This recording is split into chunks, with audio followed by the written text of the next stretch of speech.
It's the Gr8 Nrthrn Sexcast, Colleen Bertino, episode 37. Oh, that's a nice age. I liked 37. 37 was a good year. 38 was my, looking back so far. But I'm hoping that 50 really, in a year, 2 years when I become 50, that it's my new 38. Oh, yeah. That's what I'm hoping. 50 rocks. And if not, I'll just go buy a 38 gun and shoot it at fun targets. Tara, you're here. Hey, how's it going? And Kelly Guest. And oh my goodness gracious, Agnes me. We have someone in the studio that I must say, Colleen, I have to preface this. When you guys tossed this idea of bringing this fabulous person into the studio, I have never had so much trouble researching anybody in my life because I didn't know where to start or stop. Kim Ayers, welcome. That would be me. And like what a lot of people say, your reputation precedes you. And I'm like, on purpose. On purpose. And they end up smiling after they say that. So that's always a good place to start. Oh my God. Well, welcome to the room. We always do a little bit of catch up on what's going on. Obviously, the Gr8 Nrthrn Sexcast is born, bred, and raised by Fantasy Gifts. We started broadcasting from the warehouse. Yep. And so what's going on at Fantasy Gifts this week, you guys? We got a palette of new stuff. I don't know what it is. So I'll be looking forward to You mean that. because you haven't opened it or you ordered stuff and you have to learn what it is? Well, Tara ordered it. I haven't looked at it yet, which is surprising because generally when something comes into the office, and I'm sure you were this way too, that I'm like, what the hell's in the box? Like sex toy Christmas is what I'm looking for. Nice. Well, we've just been going through stuff, getting organized. We're going to do a total remodel of our crystal store coming up in October. You love that. So it's one of my most favorite things. You do. Yeah, I realize that it's so big that I'm actually going to have to shut down the store for 2 days. Oh. And I don't like shutting down the store for 2 days. But if you're going to do something, yeah, I want to do it right. I'm not going to screw this up. Right. Yeah. So yeah, we've pretty much been trying to figure out that. We're all trying to figure out when we get to the when we're going to go to the state fair. Okay. State fair. See, I'm lots of other companies, take time off for this. I really go have a corn dog. Yeah. I am very fond of the state fair. I encourage this highly. Is the corn dog your favorite? Actually, I like the corn dog more over the Pronto Pup. Okay. But really the best part is the costume llama contest. Yeah, you didn't know I was going to go. You live for this. You live for this because this is not the first mention. I know. When does this occur? Wednesday. There's only one Wednesday of the state fair. Okay. It's at 6:00. I think there might be an open llama contest for non-4-H. Like if you just happen to own a llama and you want to dress it up, I think you can do that. Non-registered llamas, undocumented llama owners? Probably. Oh my God.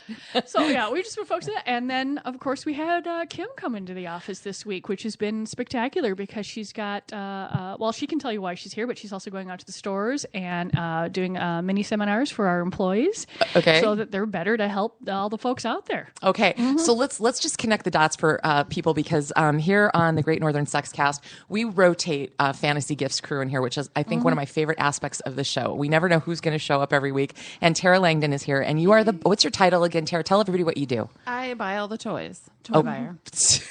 Sucks to be you. It's not a bad job. So, and how does Fantasy Gifts know Kim Ayers? I actually just met Kim at a show in July. And she has been with Topco for a while, but I had a different sales rep. And she just became my rep in July. And I was talking to her. And I was like, gosh, I've heard this name before. And she was telling me about all these toy reviews that she's done and how she writes blogs and stuff. And I'm like, I guarantee I've read your stuff online. Because when I look things up and look for product reviews, a lot of them are hers. Yep. So I was super, super excited that she's our new sales rep for Topco. My favorite one, Kim, the one I read was the one for Mask. Mm-hmm. Oh. Okay, tell the story. I am flipping through one of XBiz or something like that, and you wrote a blog about and a thing about this product called Mask, which we do sell on and off. It's but it's a product used to mask the taste of semen. And, really? Yep. So. Okay. Yeah. Mm-hmm. Once again, you guys hit me with something that I have not heard of. Are you serious? The look on Kim's face. Okay, so what a great intro, huh? How do you cover up spoo taste, Kim? Yeah, well, I find the whole topic hard to swallow. And okay, exactly. All right, so okay. I review toys for XBiz, which is one of the major adult reporting sites, and it's xbiz.com, and they have 3 different publications and things like that. So it's a very, very popular periodical in the industry because, yes, we have those, and we do have trade shows like Tara just mentioned. It's the Adult Novelty Manufacturers Expo, and it's trade only because the public would love to be in something like that, but it is industry only. So it's in Burbank, California, twice a year.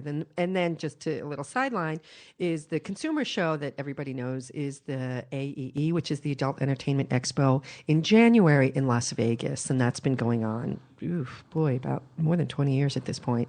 So anyway, so the mask sexual flavors, what they are is it's like a breath strip. You know, the Listerine breath strips that you put on, it dissolves in your mouth. Well, this one, as Colleen said, it masks the taste of semen. So Colleen's looking at me like, yep. Yep. Okay. So first of all, I'm the biggest skeptic on things that make claims. Guaranteed orgasm, the best orgasm you'll ever have.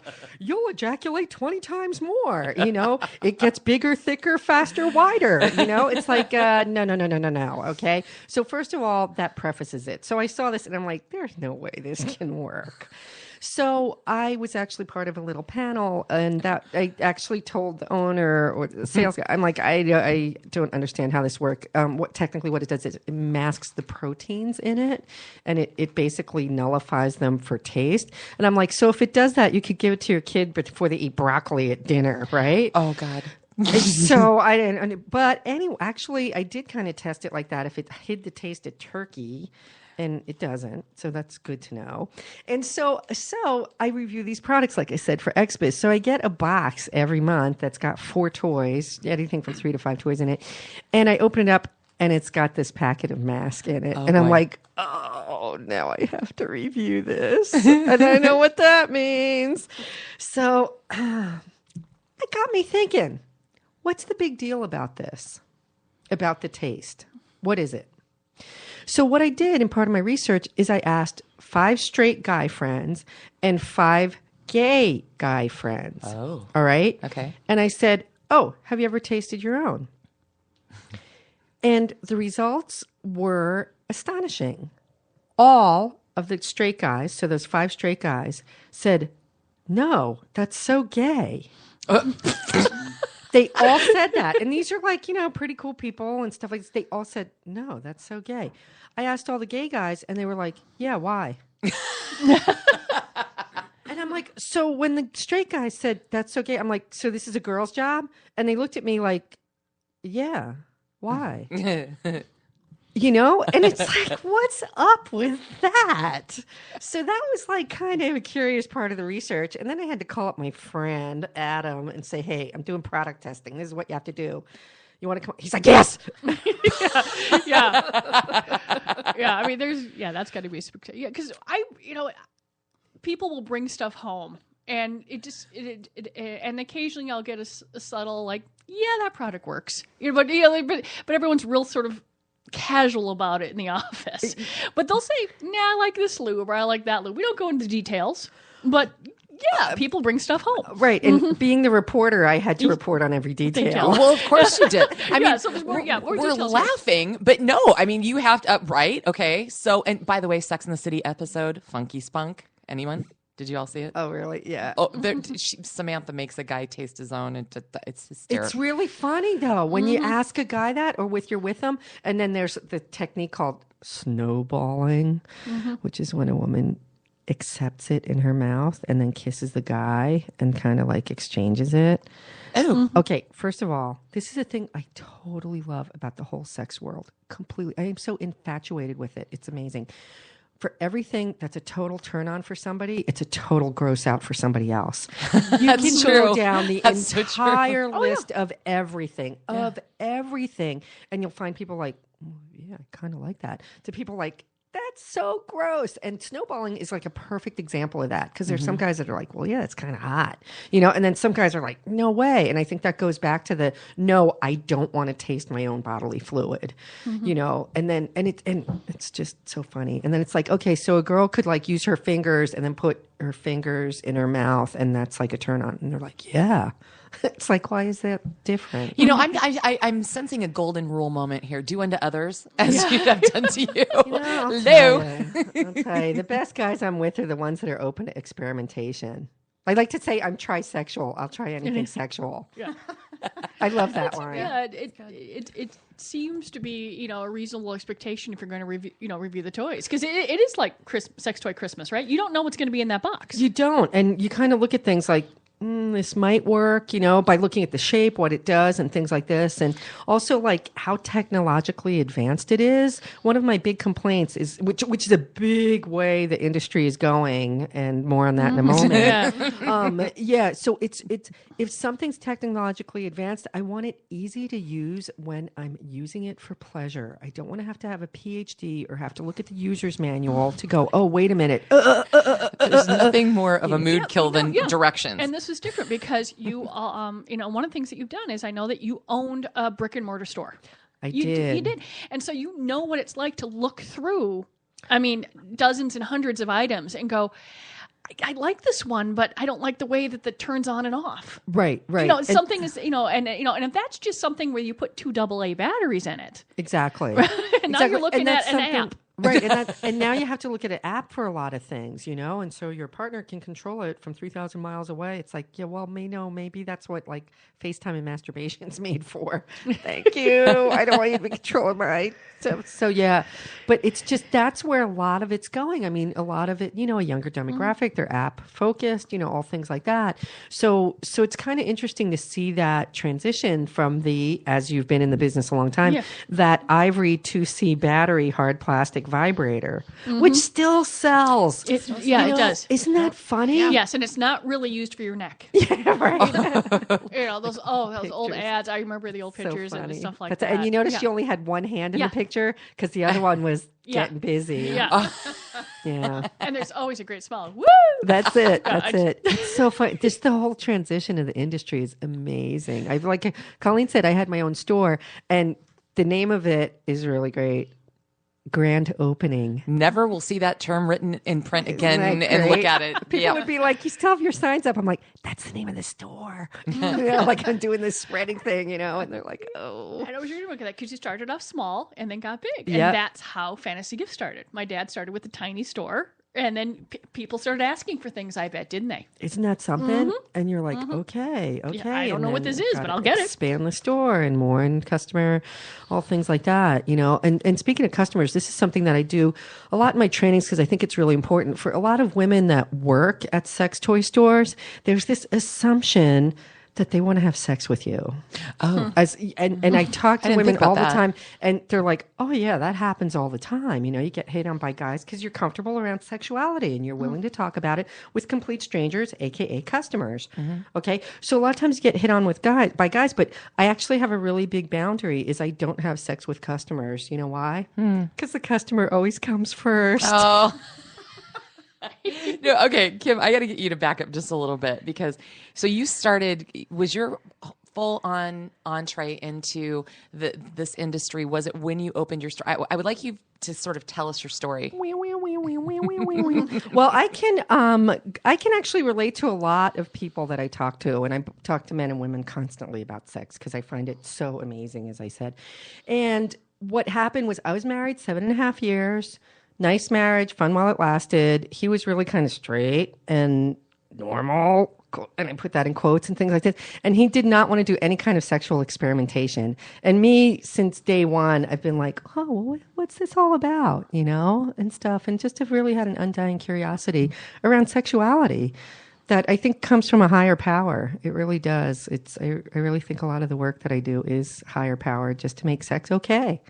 There's a lot of women that don't think it is, and there's a lot of guys that don't think it is, and that's a whole nother conversation podcast. For sure. Yeah. So we got divorced, and then I met this guy that I call him the Smut Hound. That's a darling nickname. Everything. And I was like, oh my God, I love love this. And it's not that I couldn't have found it out on my own, but I just had the support, which was really nice, you know? So it was like, going to strip stores. I mean, it's like, I could just go down the list, kind of everything you could imagine, experimentation wise. It was like instead of the 12 days of Christmas, it was this 12 sex toys of Christmas on Christmas morning. Oh my like gosh. all loaded with batteries while I'm on the bed, like, here's another one. And I'm like, yes. You know, and I mean, things like that. It was just so much fun. And so I'm like, I was living in Boston at the time, and I'm like, I love this stuff. Now, where do I go get it? Now, this was 1987. Okay. So it predated the internet. So the only places to get things were crappy little porno stores that I'd walk in, and it would be like, you know, and I've always been comfortable in porn stores. So I'd walk in and it'd be like this. And so at that time, I actually had a great career at Harvard University. Yes, that Harvard. I love that. That is so brilliant. Yeah. So my coworkers realized that I was really comfortable around porno and sex toys and things like this. So they'd be like, can you take me to buy a sex toy? And I'm like, sure. So we'd go to the combat zone and they'd be really nervous and stuff. And I'd go in and they'd have them on the wall. And I'm like, okay, this is the difference between these, which is basically what I'm doing still nowadays. I'm totally loving it. And so it would be like, okay, so this is a hard plastic one. And they'd be like, just get one and let's get out of here. And I'm like, what? I'm like, wait, you got to get something that you want. Well, just get, what's your favorite? And I've got a favorite, which probably, you know, years ago, I mean, actually, it is kind of one of my go-to ones. So I'd buy like, you sure? You're like, yeah, let's get this. So then I'd go to the counter and there'd be a guy there with a cigar in his mouth and he'd be like, is this for the two of you? And this is a visual. I'd go, no, thank you. Yeah. You know, and I'd flip him the bird like, it's none of your freaking business, pal. I'm buying this. Give me my change, you know? So we'd do that and we'd go out of the store. And this happened constantly with my coworkers and friends and things. And I'm like, you know what? I got to change this. I grew up on top of my father's furniture store. My two sisters are in retail. One's at Bergdorf Goodman. The other one's a district manager for an eyewear company. It's like my grandfather was a troubleshooter for Montgomery Wards during the Depression. Oh, wow. It's we bleed retail. blood. Oh, yeah. So this was the thing. It was not a scary proposition to me to be like, you know what, I'm going to open up a store. So Back up 1 second, because I can't stand it. What did you do at Harvard? Oh, I did secretarial and research work. I worked for the Office of the Governing Boards, which is like the Board of Trustees. Yep. And I worked for a professor that was on the board, on the corporation, which is like the board of the like head cheese people there. There's like, I think 7 or 10 of them on it. So he was on that, but then he was also in the economics department at Harvard. Okay. So it was a split job between the two offices, and it was confidential and high ranking and just like a step away from the president's office. And so it was a pretty tight job. I loved my job at Harvard. And my boss, I love him. He's 88 now. Aww. I know, and we're still really sweet friends, and he's just great. I'm right in the middle age of his 2 daughters. So we've had this really great relationship that's extremely respectful of each other. And I don't even want to say like father-daughter, but in a lot of ways it is. Cool. You know, and stuff. And so I see him whenever I go to Boston, and he's great. So was your store right after Harvard? Well, I like to sing, well, I left my job at Harvard to sell rubber dicks to girls, which is pretty much it, you know. And what did Harvard think about all of this? They actually like incredibly supportive. That's cool. It was really amazing because, like I said, I had the 2 offices, and for some weird reason, that one day in April, we had a luncheon in one of the places, and then like another luncheon at the other set of office. And these were like 2 totally unrelated offices. It wasn't like, you know, next to each other or anything. Different buildings and everything. I had to cross Harvard Yard to go to different offices. I'd leave for lunch at noon at 1 and show up at the other at 2. That was really convenient and nice and stuff. So the same day, I decided to drop the bomb to both of them. And I told my boss before, you know. And in April, I said, I'm going to be leaving at the end of the summer because that's a really good time to make a shift in academia. So I'm going to leave at the end of the summer, and I'm going to open up a women's sex toy store. And the reactions I got were like, really? I said, yeah, because we really need one. And everybody was really supportive. That's great. unbelievable. Well, it'd been, you know, because you've already been helping folks. And you're like, well, yeah, if someone's going to do it, this is the person to do it. Yeah, I and can see they that. knew me at that Yeah. point. You know, people know me. I mean, I've got like 7 piercings in one ear and 4 in another, and I'm just like kind of out there. And one time there was a guy, the secretary of the university, which is a pretty high-ranking position at Harvard. This really like, if you close your eyes and think, what does a guy at Harvard look like? It would Okay. be looking Got at it. like this guy. Got it. You know, the plaid jacket, the Yeah, suede just like, elbow patches. I went right to the elbow patches. Absolutely. So this guy like this. So he's looking out of the window of his office.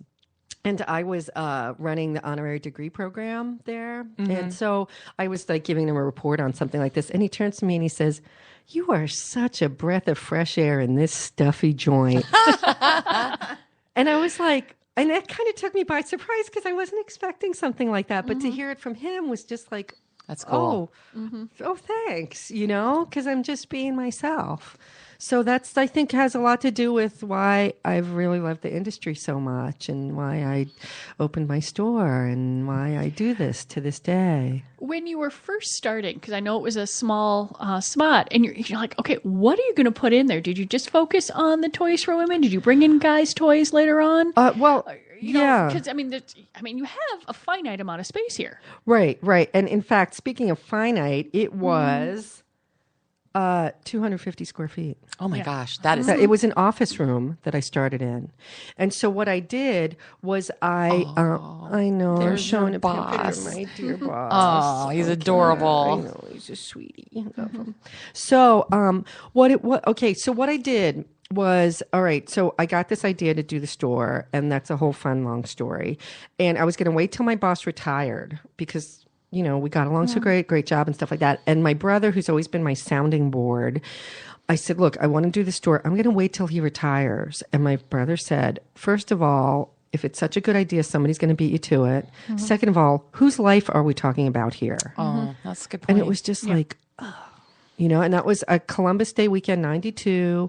And so I said, you know what? I'm going to give myself to the end of the summer and I'm going to do as much research as I can. So what I did was I got in touch with the store Good Vibrations. That's what you all know. It opened up in 1977. And it was basically considered the second sex positive store, a clean, well-lighted place to buy sex toys.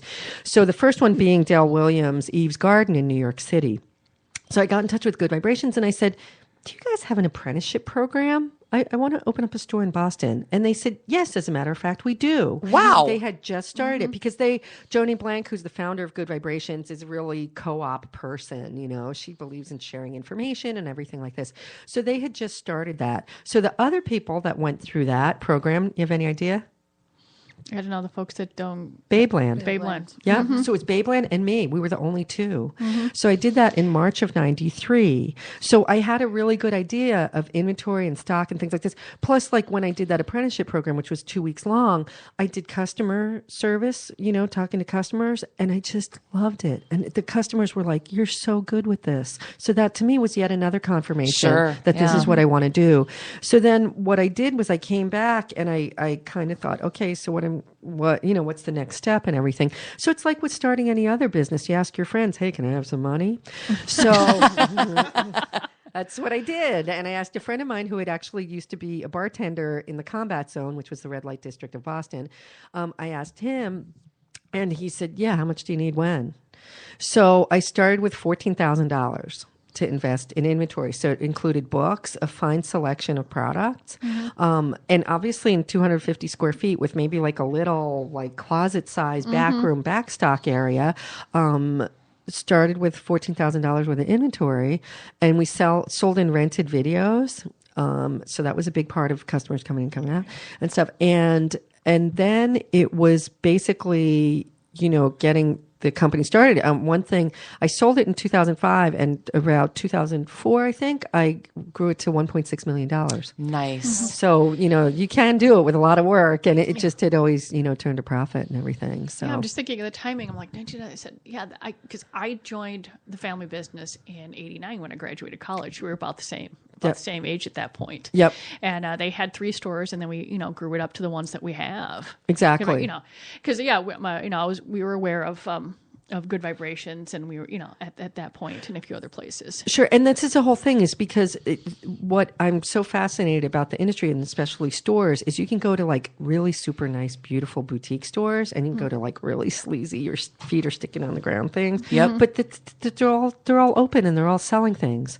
So it's a comfort level for the customer that comes in, just like shopping for anything. If you're comfortable with shopping at a clothing store, you'll go to that clothing store again and again. Did you ever have guys that were actually uncomfortable that your store was so open? Yeah, absolutely. Because we would have guys turn around and run away from Fantasy Gifts because they were used to people not being open about it. It was like they were ashamed of what they were buying, and we're like, okay. no, They don't want anyone to talk to them. no, Exactly. Yeah. And that's the thing is normal voice levels. That's like when I went to the porn stores then and I'd be like, okay, so this is this. I mean, guys would look at you like, who is this? And I'd be talking to the clerk like, hey, and joking around and stuff. Nobody does that in those stores because there is that shame factor. I would go places and do research, and we go shopping for things, and I'm just talking, and I realized that I couldn't do it because I didn't want to harm another business because I would scare away the customers. There used to be two other traditional bookstores. Sure. And I would go and look at the stock and see what's going there and friends, and you chat about something with your friend, and the fact that there was a female talking openly about an adult movie terrorized the 6 or 8 guys in this room, and they couldn't get out of the room fast enough.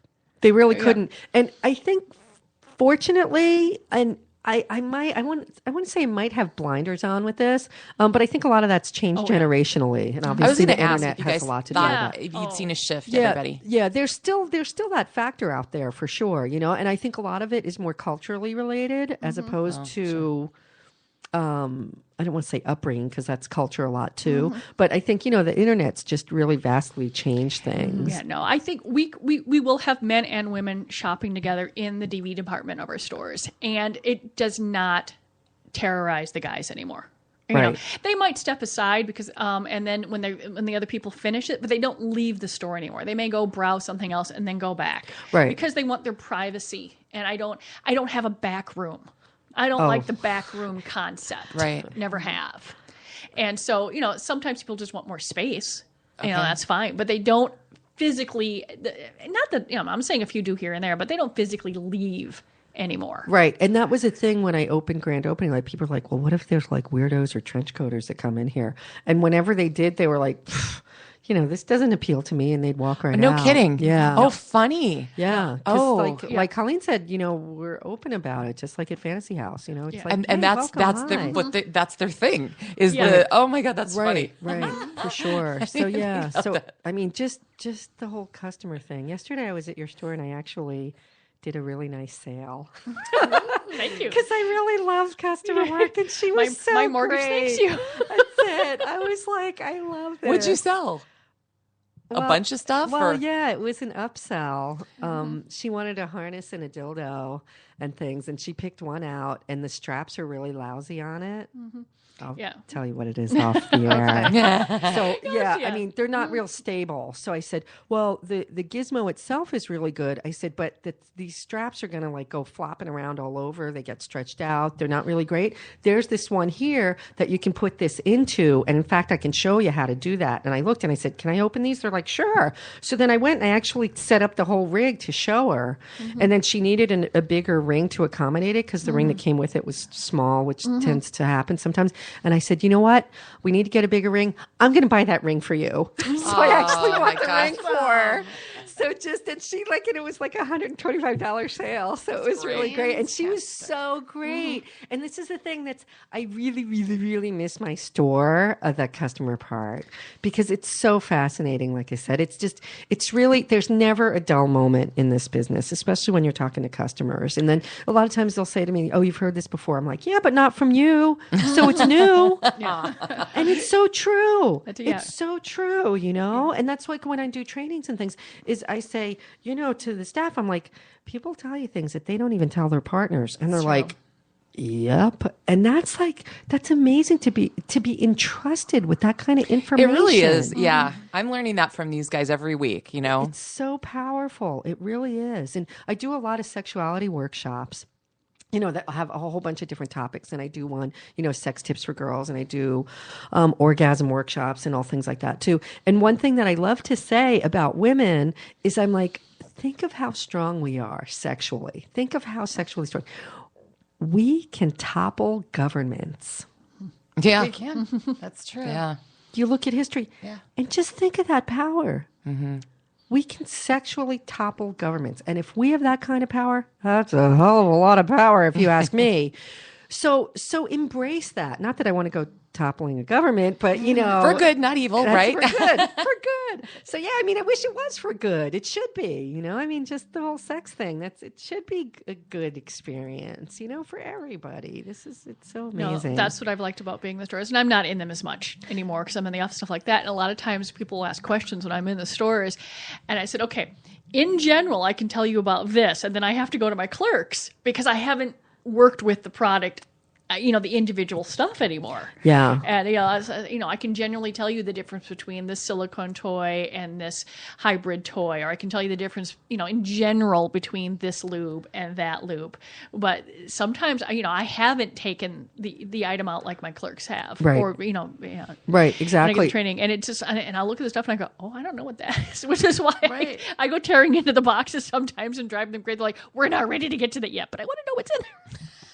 Colleen, just real quick, this just kind of reminded me of, I'm not sure at what point in time you decided to do this. I know that you obviously came into the family business 1989, and you really believe in it. And that's one of the reasons why we do the podcast. But what made you decide to start doing the commercials and really put a face on Fantasy Gifts? I realized, many, many places are very proud of local. Okay. It's like that. And I realized that a lot of times, and you probably heard this too, is that people came into your store because their friend said it was good to come into the store and they were okay with that. So I could spend a fortune on advertising, which, I have, but I wanted to make it personal. I wanted to make it local because I knew years ago, that there was the internet now. There were places where you could go searching for them, but you don't know who these people are. And since people like local people, they want to know. I like to know where my money's going. And I assume other people like to know where there's, and that I'm not, and it still is, so there's that. And then there's the breaking down of stereotypes. Who owns this place? Because people always get it. It has been years now, and we go someplace, and I get introduced as, oh, by the way, she owns Fantasy, gifts.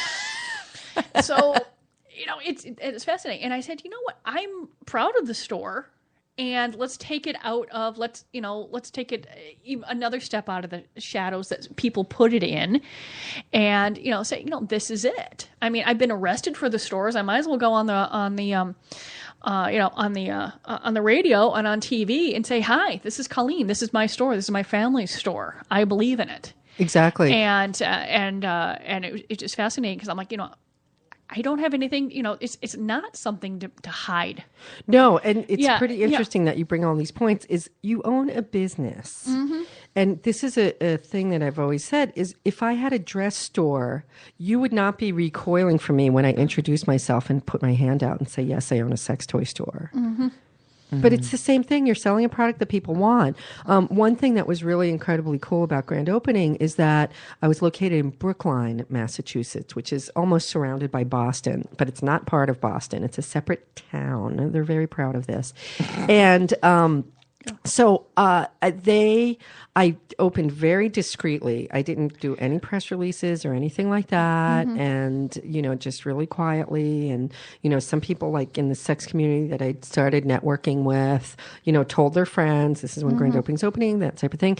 And then somebody from the Chamber of Commerce apparently had come in, but they didn't identify themselves. And then I made it in the Chamber of Commerce newsletter that said, a sexuality boutique opened in the arcade building, which is this old building, long story. And we hear it's very nice. And so I read that and I'm like, but they didn't want to admit to having gone there. Exactly. Well, at least they used the word sexuality boutique versus porn store opens. Right. Because I've been picketed. Yeah. Like I said, almost everyone in my family's been arrested. They just have, I've had people, with horrible pickets outside the store, which is fun because my dad used to go out and take pictures of them and they'd all hide behind their signs. And he's like, if you don't like this, be proud of what you're doing. It was always fun. Just out of curiosity, were charges dropped? Oh, yeah. Okay. Yeah, I mean, I never got to the booking part. It was just like that. But my mom's had her picture in the paper out in Jersey. My brother's been. We had to go to court for my brother and stuff like that. They finally got to the point where they realized they were it wasn't going to happen. But my brother. It's been fascinating. Oh my gosh. Yeah. Oh yeah, yeah, because it's sex stuff and it's against the law. Like, okay, so I did trainings. That's the thing is that it's not really against the law because a lot of the stuff, and you're probably aware of this too. They have all these ordinances and secondary effects and all that crap, but these were like on-site movie houses in the 70s. Right. Compared to you go into a store, you buy something, and you leave.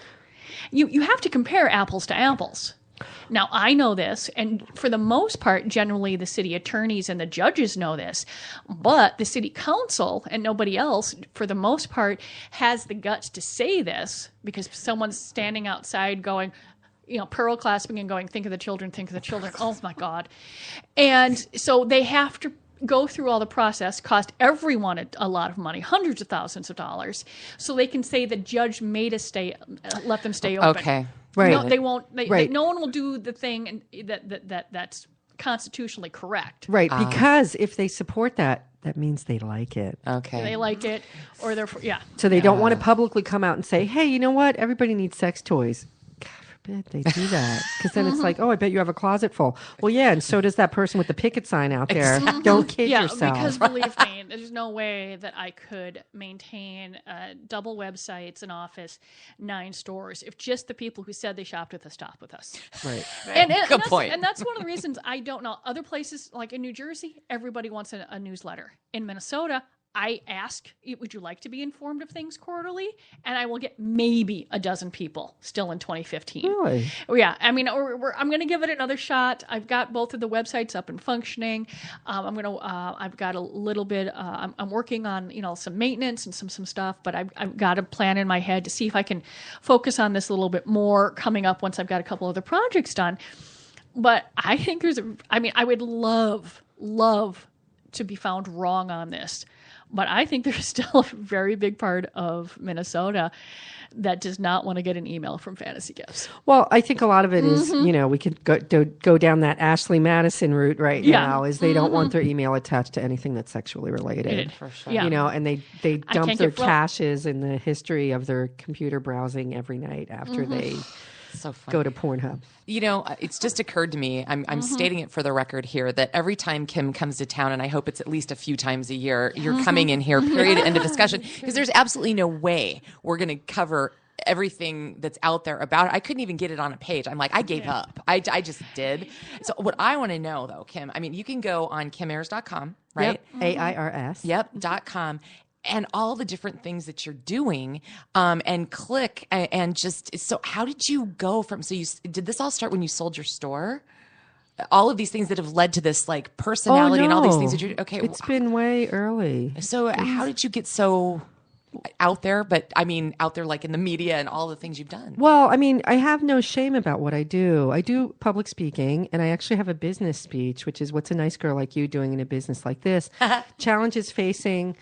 let's see the title. Challenges facing the creative entrepreneur in non-traditional business. Mm-hmm. And basically it was a lot of things like what Colleen referenced about the stumbling block in the society saying you can't do this, you can't do that. It came down to my mailing. Like you can't, legally the post office cannot open first class mail. Okay. Now again, this was 1993. So this predated internet. I actually had a website starting in 95. Mm-hmm. So that was like way early on, but I mailed out a newsletter and I mailed out a catalog that I actually did the illustrations for because I do artwork and blah, blah, blah. And so, anyway, I was mailing those out first class mail. So once that's sealed up by the mailing house and goes to the post office, it's supposed to get sent out. Oh no, one time somebody at the post office opened it up and said, this is obscene material. We can't let this go out. Mm-hmm. And then that went on and on between the mailing house, the post office, and the supervisor and the post office supervisor at the mailing house, which the mailing house was so big they actually had in-house one. I said, you illegally opened up something that's my property. So one, and then this is like typical of what something that you'd go through, or I had gone through.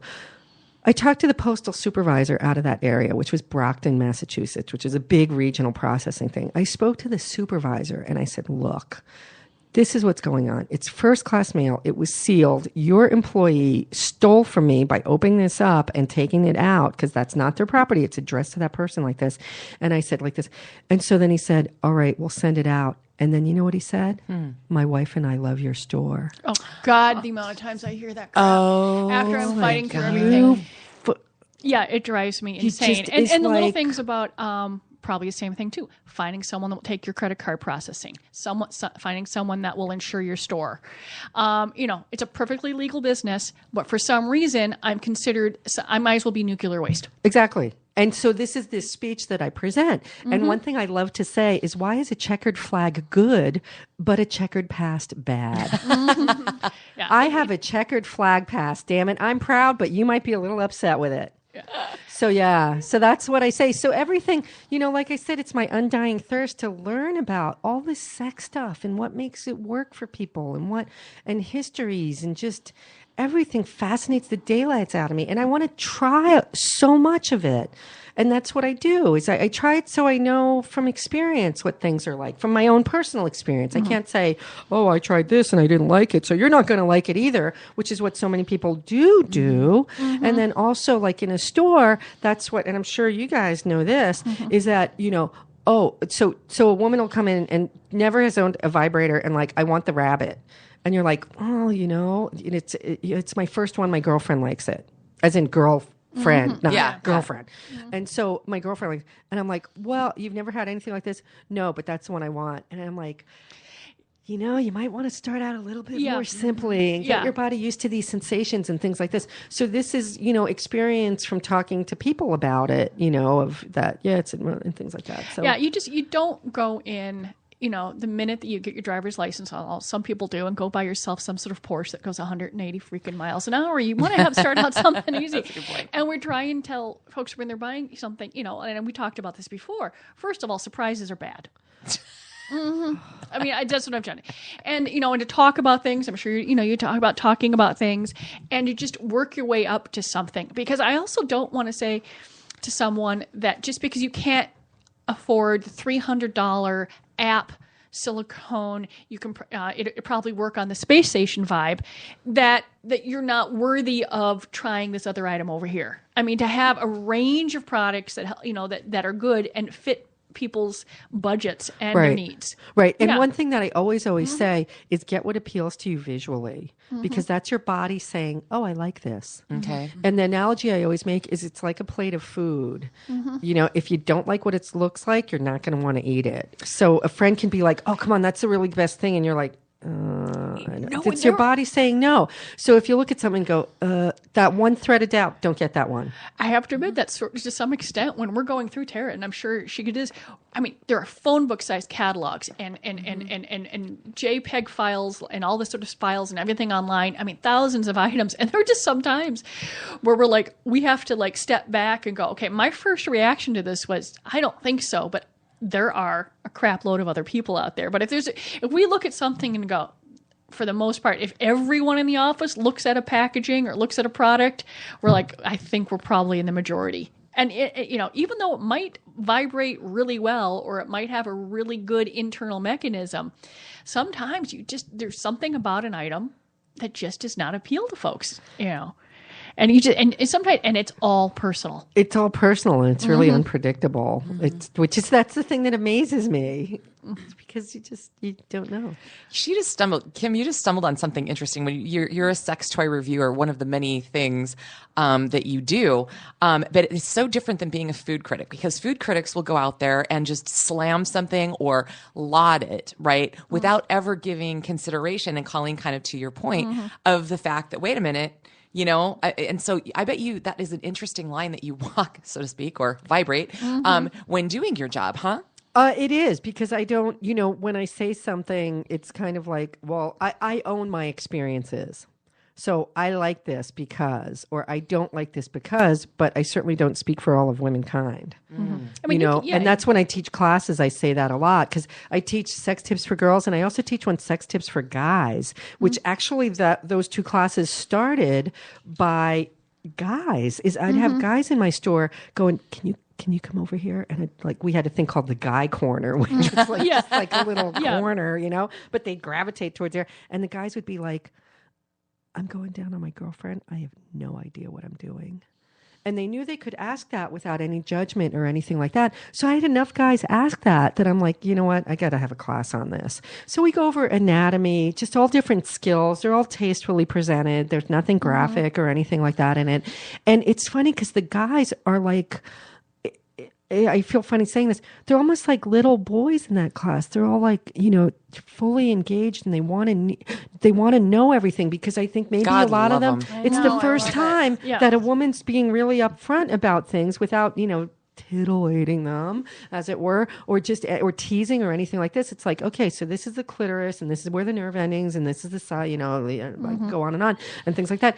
And so they get so engaged with that, and they're really quiet. They don't ask questions and stuff. But I always do anonymous questions in any class I teach, because it gives people a comfort level to ask things. So I'll get questions on that, like all sorts of them, like length or girth. That was one of the best questions I ever got from a guy. And it's like, well, everybody thinks a big, long one is the thing. And I say, well, obviously, not obviously, but the vagina is a certain length. So it can accommodate a certain length. Width, technically we're made to crank out 10-pound babies.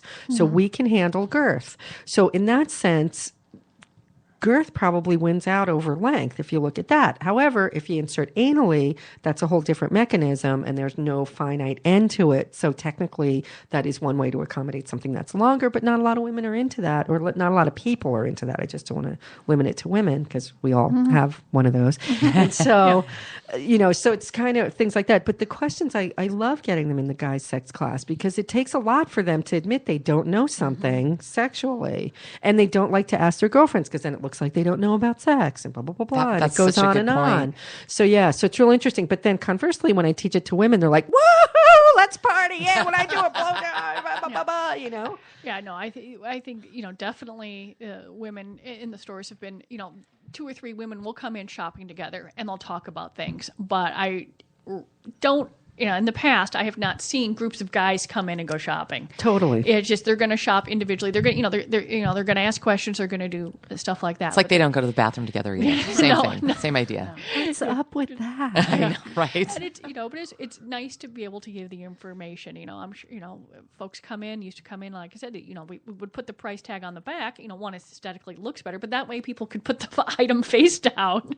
You could get rung off, stuffed in a bag, and that was it.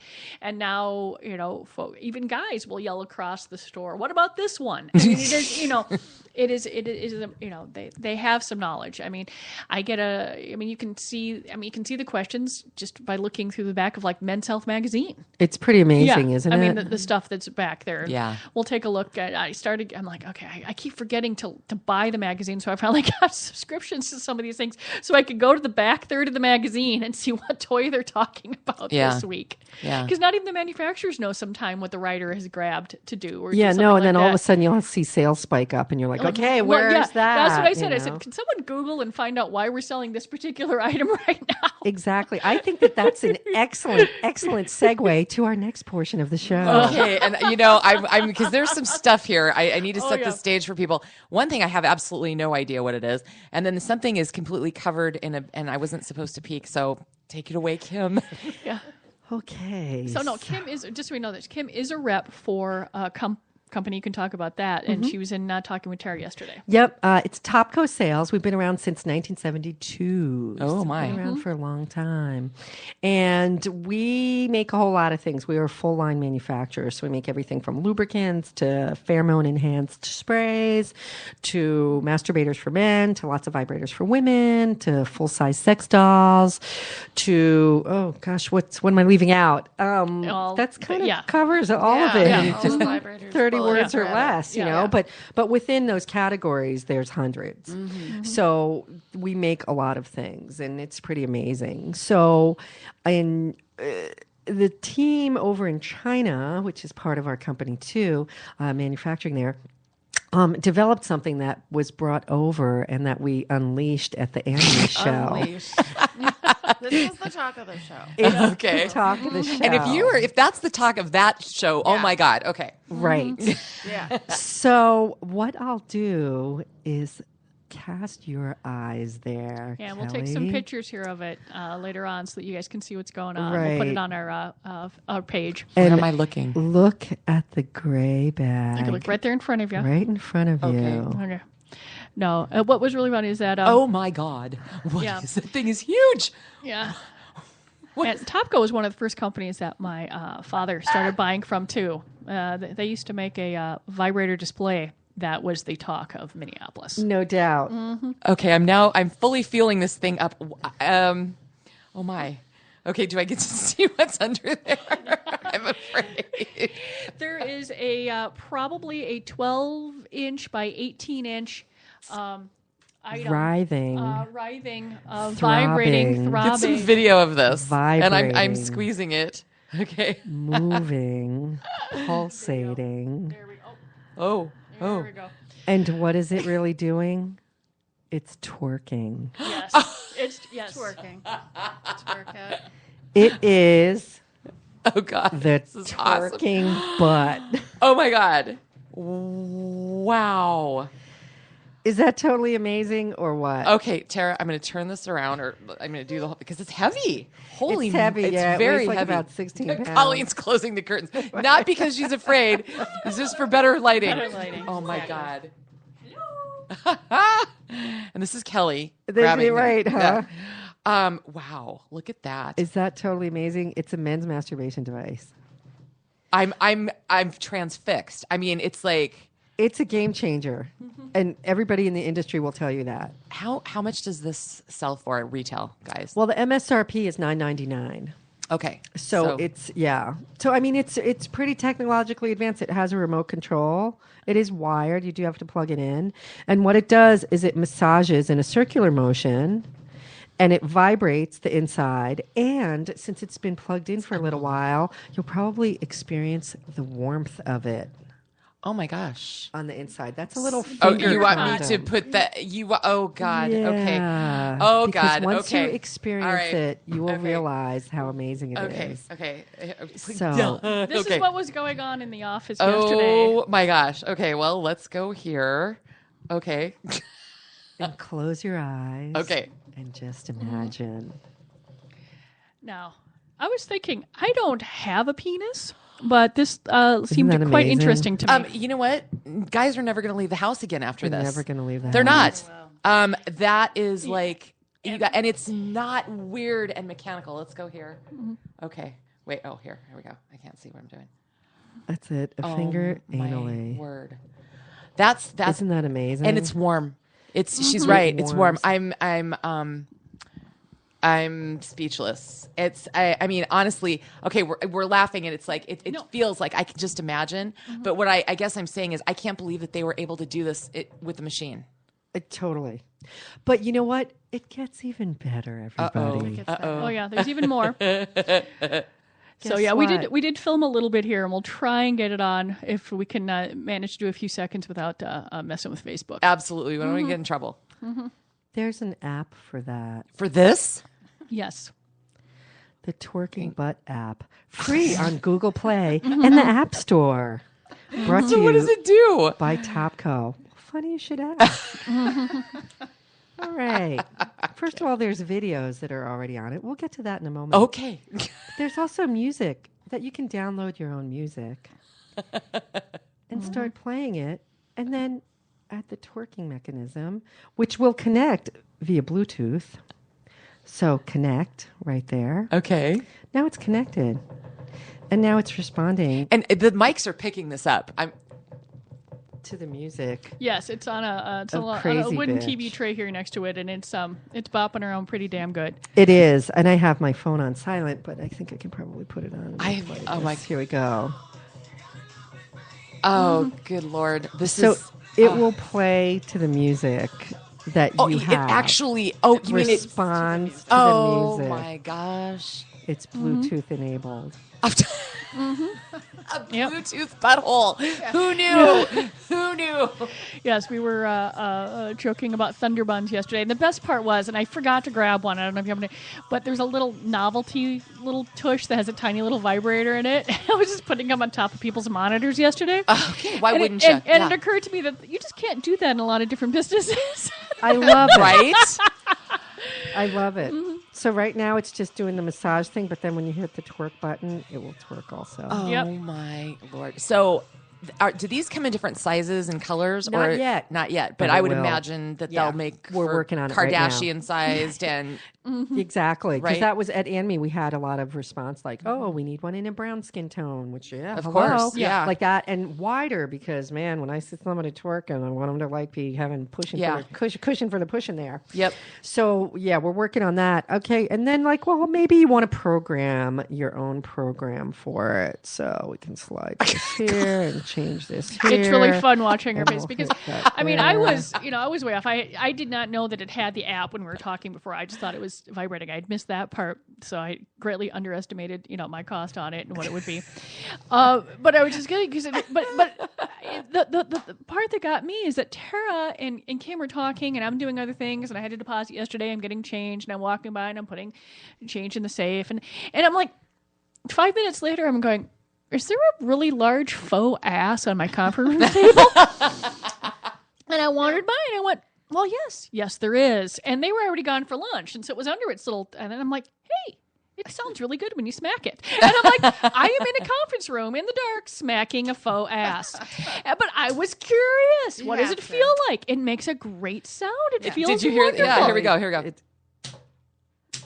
Yeah. I mean, it's pretty good. Yeah. It's really good. Yeah, it doesn't turn pink though when you keep slapping. No. it, so No, that's the but only it was thing. just, I'm like, this was part of my conversation. I just walked by and I went, yeah, that would be it. That would be, a average day at Fantasy Gifts It because is. we're going to want to know what's going on. Yeah, people Exactly. were wandering by, and I'm like, you guys have to stick your finger in this thing. Everyone needs to see this. Yes. Was my mother in the office that day? No, Did she you did miss? not Okay, we Yeah, did but not. I'm coming okay. back Friday morning. We have to get her in. So I'm almost afraid to ask what you have in your hand over there, Kim. That looks very like technological, something Star Trek-ish. It's a little bit. What is It's it? a little bit. It's the VR glasses, Okay. which are actually more 3D. So, like I said, on the app, Yeah. it does have videos. So we'll go to the 3D one, shall we? Mm-hmm. And press play. What we have here, and I'll take a picture of it too so that we can post it. Oh my gosh. So this fits in here. And they're actually stereo optic glasses. So when you look at them, there's the two split screens. You slide your phone into it, and then you look. Now, right now, it's not responding to it because I didn't turn on that button. But, oh, no, it is. Okay, yeah. so if you look at what you're looking at and put your hand on the twerking butt, you will see that the twerking butt is moving.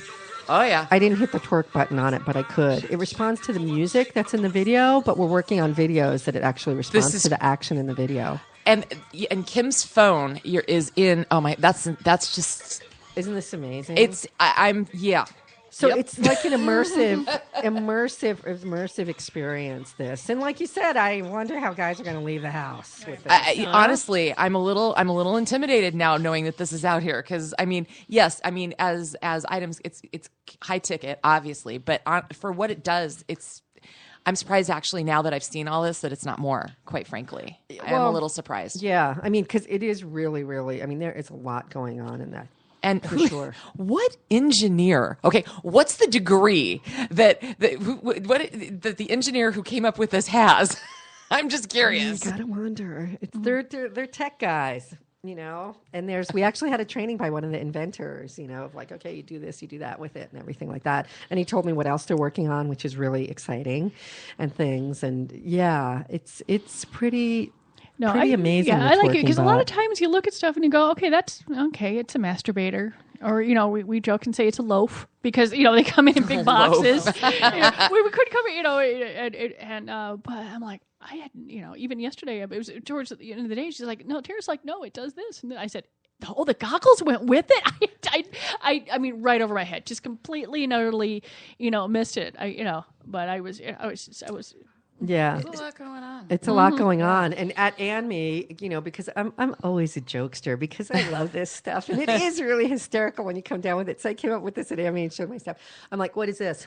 I said it's a lesbian with a twerking butt. Like that. I'm squeezing my cheeks and trying to get them in there.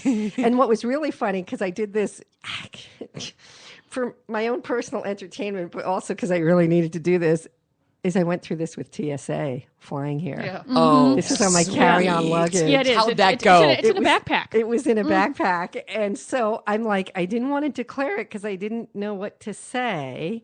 And I've flown with sex toys before, but this one's like over-the-top sex toys. So I was like, okay, what do I say? Okay. I'm just going to put it through. So I had the backpack and it was zipped shut. And I'm like looking at the TSA guy and I could see his face get like all sorts of funny twisted looking at the screen like, what the hell is Is it a that? butt bomb? Like he's looking and he's looking like for a coworker or supervisor and he's looking me. back and I knew my bag was in that x-ray vision, right? So he's like looking and then he's kind of like, I could just read him and I'm trying to make eye contact with him like, that's fine, and stuff. It's not that 20-year-old guy there. It's me, that 57-year-old woman. Right? Okay. So then he gets like another coworker there and then the coworker's kind of looking at it and she's young too and she's looking at it and they're like this and then I'm like, so they're like, okay. So then it goes through and I come out and she's like, do you have a turkey in here? A twerky? Twerky. It's a twerky. I know what twerky. I can see that. Yeah. No, I have it's the last time that I traveled with anything that it was long before they x-rayed the bags, as per se like that. And I traveled with two companies that doesn't even exist anymore, but you probably remember United Sales, and they used to have, before stuff got really expensive, before oil went, the really, really large dildos, the double dildos and stuff like that was about the size of your arm. Right. I traveled with those down to my brother's fraternity when he was going to school in New Orleans, Nice. and I had them in my bag, and I'm like, oh, please check. Please check. Those were two women with two massive dildos traveling down to New Orleans. It's like you during want them spring to check break. just And to I'm see what the like, reaction I'm like, is. oh, there you go. I just, because I grabbed them, I threw them in my bag, and we went, and Right. it was just, and they were arm size. I'm not kidding. These are definitely novelty items. They were that big. But we still sell them. They still sell them. Oh, yeah, they sell. Yeah.